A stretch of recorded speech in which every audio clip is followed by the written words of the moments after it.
బందర్ నుంచి ఒక ఆంటీ వస్తారు. ఎప్పుడు ఎండి చేపలు, ఎండి రొయ్యలు తెస్తారు. ఈసారి పచ్చి రొయ్యలు తెచ్చారు. మేము తీసుకున్నాం. చాలా బాగున్నాయి. వండితే చాలా టేస్టీగా ఉన్నాయి, డిఫరెంట్గా ఉన్నాయి. ఐసే మేర్ అనమాట.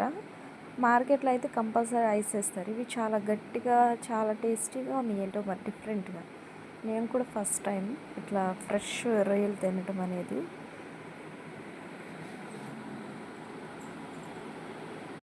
ధనలక్ష్మి ఏమో కస్టర్డ్ చేసింది. దాంట్లో ఏంటబ్బా, ఆరెంజ్ దానిమ్మ గింజలు కొన్ని ఇంకేంటంటే ఫ్రూట్స్ వేసింది అండ్ కేక్ చేసింది. నాకేమో లివర్ ఫ్రై తినాలనిపిస్తుంది ఎప్పటి నుంచో. అస్సలు వండలా, చాలా నెల అయిపోయింది వండగా లివర్ ఫ్రై.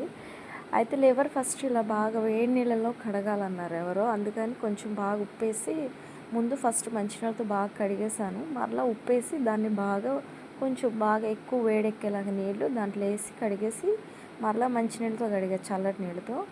ఇక రోట్లోనే అల్లం వెల్లుల్లి పచ్చిమిర్చి ఉల్లిపాయ అన్నీ ఇలా దంచేసుకొని చక్కగా ఇలా వేసేసి చక్కగా డీప్ ఫ్రై చేశాను. ఏదో పర్వాలేదు, అంత టేస్ట్ అయితే లేదు కానీ నాకేమంత నచ్చలేదు.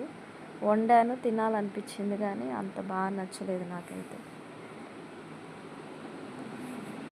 నాకైతే కొంచెం ఈ మధ్య చికెన్ ఒక్కటే తింటున్నా. చికెన్ ఒక్కటే నచ్చుతుంది. ఇంకా రొయ్యలు, చేపలు అవేమీ నచ్చట్లేదు.